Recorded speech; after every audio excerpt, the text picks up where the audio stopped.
ಪ್ರೀತಿಯುಳ್ಳ ದೇವಜನರೇ, ನಿಮ್ಮೆಲ್ಲರಿಗೂ ಕರ್ತನಾದ ಯೇಸು ಕ್ರಿಸ್ತನ ಶ್ರೇಷ್ಠವಾದ ನಾಮದಲ್ಲಿ ವಂದನೆಗಳು. ಶಾಲೋಮ್, ನಿಮಗೆ ಸಮಾಧಾನವಾಗಲಿ. ಈ ದಿನ ದೇವರ ವಾಕ್ಯದ ಧ್ಯಾನಕ್ಕಾಗಿರುವಂಥ ವಿಷಯ, ಸಹಾಯಕ್ಕಾಗಿ ದೇವರನ್ನು ದೃಷ್ಟಿಸು. ಅದಕ್ಕೆ ಆಧಾರವಾಗಿ ಕೀರ್ತನೆಗಳ ಗ್ರಂಥ 121, 1 ಮತ್ತು 2ನೇ ವಚನ. ನಾನು ಕಣ್ಣೆತ್ತಿ ಪರ್ವತಗಳ ಕಡೆಗೆ ನೋಡುತ್ತೇನೆ, ನನ್ನ ಸಹಾಯವು ಎಲ್ಲಿಂದ ಬರುವುದು? ಭೂಮಿ ಆಕಾಶಗಳನ್ನು ನಿರ್ಮಿಸಿದ ಯೆಹೋವನಿಂದಲೇ ನನ್ನ ಸಹಾಯ ಬರುತ್ತದೆ. ಇಲ್ಲಿ ಕೀರ್ತನೆಗಾರನು ಹೇಳುತ್ತಾ ಇದ್ದಾನೆ, ನಾನು ಕಣ್ಣೆತ್ತಿ ಪರ್ವತಗಳ ಕಡೆಗೆ ನೋಡುತ್ತೇನೆ, ನನ್ನ ಸಹಾಯವು ಎಲ್ಲಿಂದ ಬರುವುದು? ಭೂಮಿ ಆಕಾಶಗಳನ್ನು ನಿರ್ಮಿಸಿದ ಯೆಹೋವನಿಂದಲೇ ನನ್ನ ಸಹಾಯವು ಬರುತ್ತದೆ. ದೇವ ಮಕ್ಕಳು ಸಹಾಯಕ್ಕಾಗಿ ಯಾವಾಗಲೂ ದೇವರನ್ನೇ ದೃಷ್ಟಿಸಬೇಕು. ಒಂದು ಬಡ ಕುಟುಂಬದಲ್ಲಿ ತಂದೆ ತಾಯಿಗಳು ತಮ್ಮ ಮಗಳಿಗಾಗಿ ಬಹಳ ಕಷ್ಟಪಟ್ಟು ಒಬ್ಬ ವರನನ್ನು ಹುಡುಕಿದರು. ಅವಳ ವಿವಾಹಕ್ಕಾಗಿ ಎಲ್ಲ ಸಿದ್ಧತೆಗಳನ್ನು ಮಾಡಲಾರಂಭಿಸಿದರು. ವಿವಾಹ ಹತ್ತಿರವಾದಂತೆ ಆ ವಿವಾಹಕ್ಕೆ ಬೇಕಾದಷ್ಟು ಹಣ ಅವರ ಬಳಿ ಇಲ್ಲವೆಂದು ಅವರಿಗೆ ಅರ್ಥವಾಯಿತು.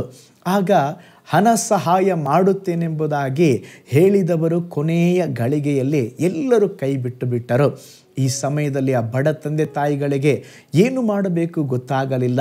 ಕರ್ತನ ಮೇಲೆ ದೃಷ್ಟಿ ಇಟ್ಟು, ಕರ್ತನೇ ನೀವೇ ನಮಗೆ ಸಹಾಯ ಮಾಡಬೇಕು, ನಮ್ಮ ಸಹಾಯದ ಪರ್ವತ ನೀನೇ ಎಂಬುದಾಗಿ ಮೊರೆ ಇಟ್ಟರು. ಆ ಸಮಯದಲ್ಲಿ ಇವರಿಗೆ ಪರಿಚಯವಿದ್ದಂಥ ಒಬ್ಬ ವ್ಯಕ್ತಿ ಇವರನ್ನು ಹುಡುಕಿಕೊಂಡು ಬಂದನು.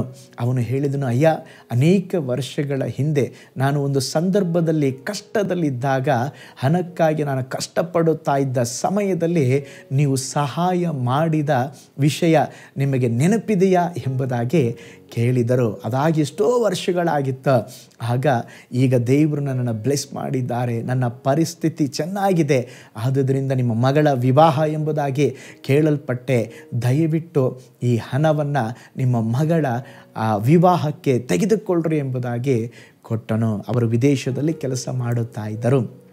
ಅವರು ಒಂದು ದೊಡ್ಡ ಮೊತ್ತವನ್ನೇ ಆ ಮಗಳ ವಿವಾಹಕ್ಕಾಗಿ ಅವರು ಕೊಟ್ಟರು. ಅವರು ಕೊಟ್ಟಂಥ ಹಣ ಅವರ ಮಗಳ ವಿವಾಹಕ್ಕೆ ಬೇಕಾದಂಥ ಮೊತ್ತ ಸರಿಯಾಗಿತ್ತು. ಆ ಸಮಯದಲ್ಲಿ ಅವರು ದೇವರಿಗೆ ಕೃತಜ್ಞತೆಯನ್ನು ಸಮರ್ಪಿಸಿ ಮಗಳ ವಿವಾಹವನ್ನು ಅದ್ಧೂರಿಯಾಗಿ ದೇವರ ಮಹಿಮೆಗಾಗಿ ಮಾಡಿ ಮುಗಿಸಿದರು. ಪ್ರೀತಿಯುಳ್ಳ ದೇವಜನರೇ, ನಿಮ್ಮ ಜೀವಿತದಲ್ಲಿ ಕೂಡ ಒಂದು ಅಗತ್ಯತೆ ಬರುವಾಗ, ಇಕ್ಕಟ್ಟು ಬರುವಾಗ ಅಲ್ಲಿ ನೋಡಬೇಡ್ರಿ. ಮನುಷ್ಯರೆಲ್ಲ ವಿಫಲವಾಗ್ತಾರೆ, ಆದರೆ ದೇವರು ನಮ್ಮನ್ನು ಕೈ ಬಿಡೋದಿಲ್ಲ. ಸಕಾಲದಲ್ಲಿ ನಮಗೆ ಸಹಾಯ ಮಾಡ್ತಾರೆ. ಬಾಡಿಗೆ ಕಟ್ಟಲಿಕ್ಕೆ ಸಹಾಯ ಮಾಡ್ತಾರೆ, ನಮ್ಮ ಮಕ್ಕಳನ್ನು ಓದಿಸಲಿಕ್ಕೆ ಸಹಾಯ ಮಾಡ್ತಾರೆ, ನಿಮ್ಮ ವಿವಾಹದ ವಿಷಯದಲ್ಲಿ ದೇವರು ಸಹಾಯ ಮಾಡ್ತಾರೆ. ಹಾಗಾದರೆ ದೇವರೇ, ಸಹಾಯ ಬರುವಂಥ ಪರ್ವತವಾದ ನಿನ್ನನ್ನು ನೋಡ್ತೇನೆ, ನನ್ನ ಜೀವಿತದಲ್ಲಿ ಒಂದು ಅದ್ಭುತವನ್ನು ಮಾಡಿರಿ ಎಂಬುದಾಗಿ ಹೇಳ್ರೆ, ಯಾರು ದೇವರನ್ನು ದೃಷ್ಟಿಸುತ್ತಾರೋ ಅವರು ಲಜ್ಜೆ ಪಟ್ಟು ಹೋಗುವುದೇ ಇಲ್ಲ. ಕಣ್ಗಳನ್ನು ಮುಚ್ಚೋಣ, ನಾವು ಪ್ರಾರ್ಥನೆ ಮಾಡೋಣ. ಪರಲೋಕದಲ್ಲಿ ವಾಸ ಮಾಡುವ ನಮ್ಮ ತಂದೆಯಾದ ದೇವರೇ, ನೀನು ಒಳ್ಳೆಯ ದೇವರು, ಒಳ್ಳೆಯದನ್ನೇ ಮಾಡುವ ದೇವರು. ಯಾರು ನಿಮ್ಮನ್ನು ದೃಷ್ಟಿಸುತ್ತಾರೋ, ಸಹಾಯಕ್ಕಾಗಿ ಯಾರು ಮೊರೆ ಇಡುತ್ತಾರೋ ಅವರ ಜೀವಿತದಲ್ಲಿ ನೀನು ಸಹಾಯ ಮಾಡೋ ದೇವರು. ಏಸಪ್ಪ, ಈ ಸಮಯದಲ್ಲಿ ಕೂಡ ಎಷ್ಟೋ ಜನರ ಇಕ್ಕಟ್ಟಿನ ಅವಸ್ಥೆಯಲ್ಲಿ ಇರಬಹುದು. ಮಕ್ಕಳ ವಿಷಯದಲ್ಲಿ ಹಲವು ವಿಷಯಗಳಲ್ಲಿ ಸ್ವಾಮಿ, ನಿನ್ನ ಮಕ್ಕಳು ಅಗತ್ಯತೆಯಲ್ಲಿ ಇರಬಹುದು. ಸಹಾಯ ಬರುವ ಪರ್ವತ ಕಡೆಗೆ ನಾವು ನಮ್ಮ ಕಣ್ಣೆತ್ತಿ ನೋಡುವಾಗ ನಿನ್ನ ಮಕ್ಕಳಿಗೆ ಸಹಾಯ ಮಾಡ್ರಿ, ಅದ್ಭುತ ನಡೆಯಲಿ, ಅವರೆಲ್ಲ ಅಗತ್ಯತೆಗಳು ಸಂಧಿಸಲ್ಪಡಲಿ. ಒಪ್ಪಿಸಿಕೊಡುತ್ತೇವೆ, ದೊಡ್ಡ ಕಾರ್ಯ ಮಾಡ್ರಿ, ಯೇಸುವಿನ ಹೆಸರಿನಲ್ಲಿ ತಂದೆಯೇ, ಆಮೇನ್, ಆಮೇನ್. Praise the Lord. ಹಾಗಾದರೆ ಸಹಾಯ ಬರುವ ಪರ್ವತದ ಕಡೆಗೆ ನಿಮ್ಮ ಕಣ್ಣೆತ್ತಿ ನೋಡ್ರಿ, ನಿಶ್ಚಯವಾಗಿ ಕರ್ತರು ನಿಮ್ಮ ಜೀವಿತದಲ್ಲಿ ಅದ್ಭುತವನ್ನು ಮಾಡ್ತಾರೆ. ನಾಳೆ ಮತ್ತೊಂದು ದೈನಂದಿನ ಧ್ಯಾನದಲ್ಲಿ ನಾನು ನಿಮ್ಮನ್ನು ಸಂಧಿಸ್ತೇನೆ. ನಾನು ನಿಮ್ಮ ಪ್ರೀತಿಯ ಸೇವಕ pastor Paul Joy. God bless you all.